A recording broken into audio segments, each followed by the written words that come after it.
Honest Abe, the great emancipator. They will carve my name in stone, write me in books that praise a savior. They see a symbol, a monument of resolve.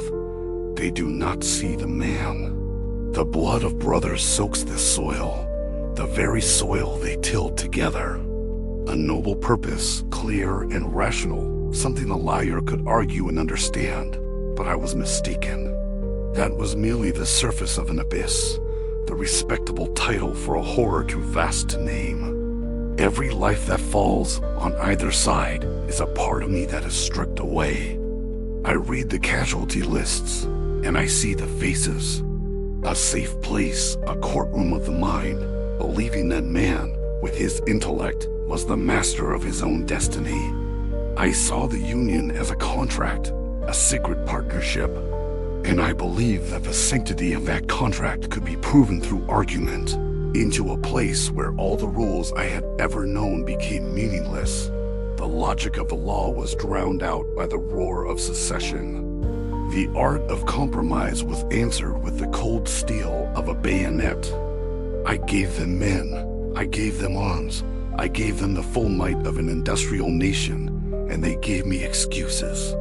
They saw the war as a grand chess match, a thing of strategy and tactics. They did not see the fire that was consuming us. I walked these floors, and I argued with the Almighty as I would with an opposing counsel. Why? Why this terrible retribution? Is he truly just, or is he merely a power indifferent to our suffering? Is this a test, or is it merely meaningless chaos?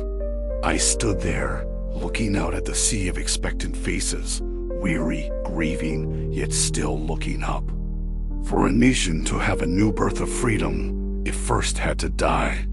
The old Union, the one that compromised with bondage, had to be destroyed so that a new one, conceived in liberty for all, could be born. I had prepared a short speech, a few dedicatory remarks. But as I spoke, the words seemed to come from somewhere else. A hand followed a divine and ruthless calculus, an inexorable law. We were not the authors of this tragedy.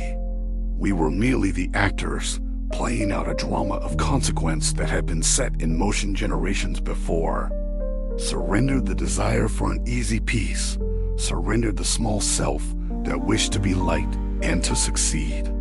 I accepted this terrible but just judgment. They were the echo of a higher truth, a truth for which I was but a humble instrument of service.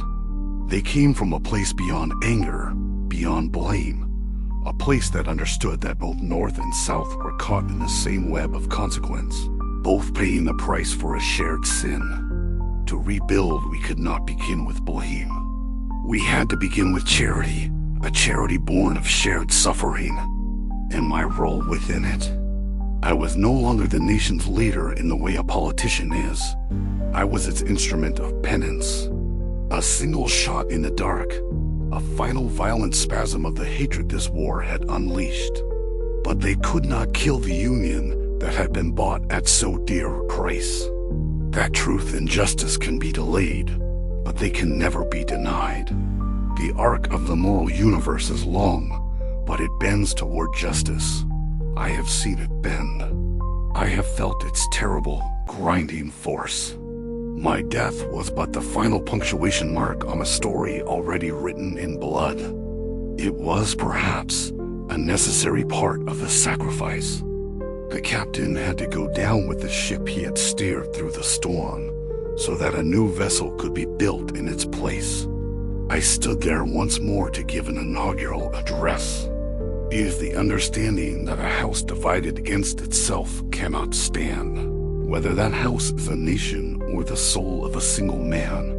The sky was gray, but within me there was a terrible calm. The fires of my own ambition, my own pride, my own certainties had all been burned away. I was no longer a politician seeking support.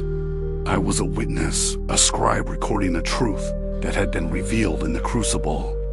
I had seen the workings of the law of cause and effect, the law they call karma. I realized this war was not merely to save the Union, not just about politics or economics. For every injustice, there is a reckoning. It was balance, the calculus of the Almighty, precise and inescapable. The war was not a punishment inflicted upon us by an angry God. It was the consequence of our own actions, the inevitable result of a wound we had allowed to fester. The judgments of the Lord are true and righteous altogether. We, as a nation, had accumulated a fearsome debt. I had been raised on the Bible on the idea of a just and loving God, but the God I saw in the war was a God of wrath, a God of iron. They did not understand that this was not a war of armies, but a war of ideas, a war for the very soul of America. I pleaded with them to move, to strike, to end it. But they were cautious. They were afraid to lose. They did not realize we were already lost. I had thought that my will, the will of an honest and reasonable man, could mend the divide. His small body lay there, still, his laughter silenced forever. The machinery of war, the grand affairs of state, all of it stopped.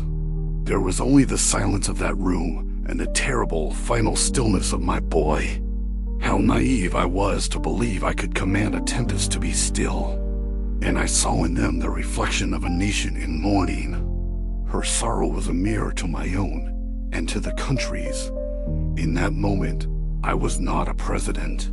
The Emancipation Proclamation. It began as a military strategy, a way to cripple the South.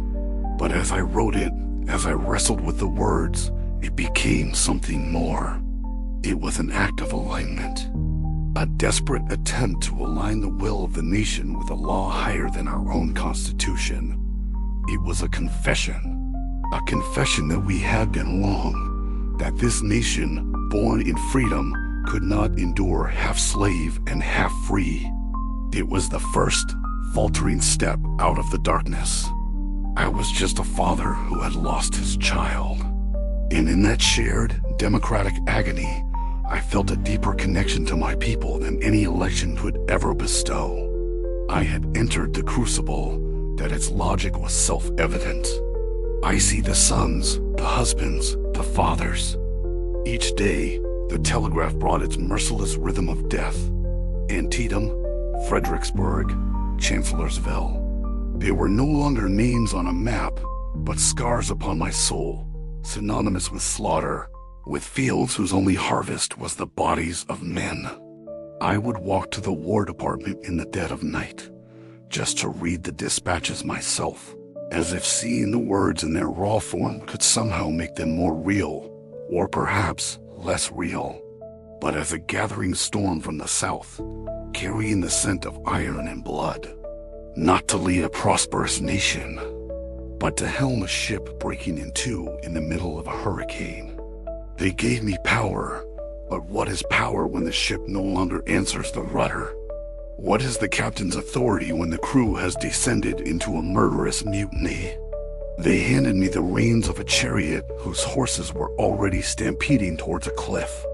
The question of slavery, the nation's festering wound, the original sin we had tried to ignore, had begun to turn septic. It was a poison in the body politic, and it was demanding to be purged. Each name is a nail driven deeper into my own soul.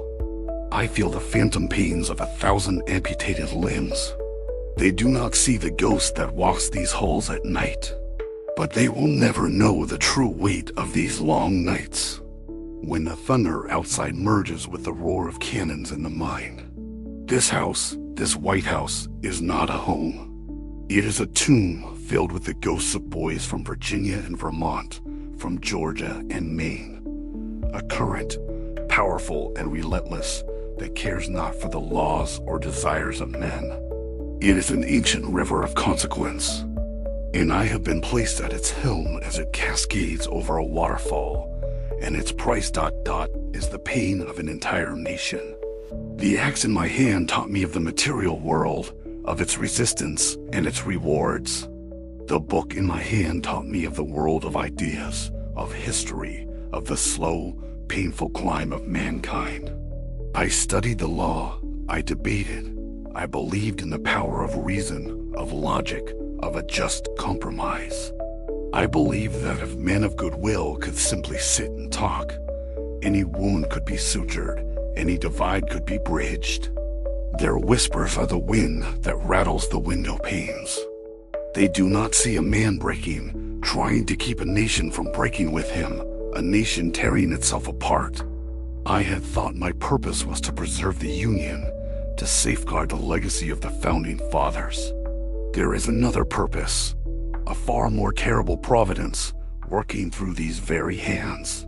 The Hall of Learning, I was born in a crude log cabin of a single room. My world was one of books and labor. I was still in the Hall of Learning, and then the call came. Not as a trumpet of glory, they elected me president.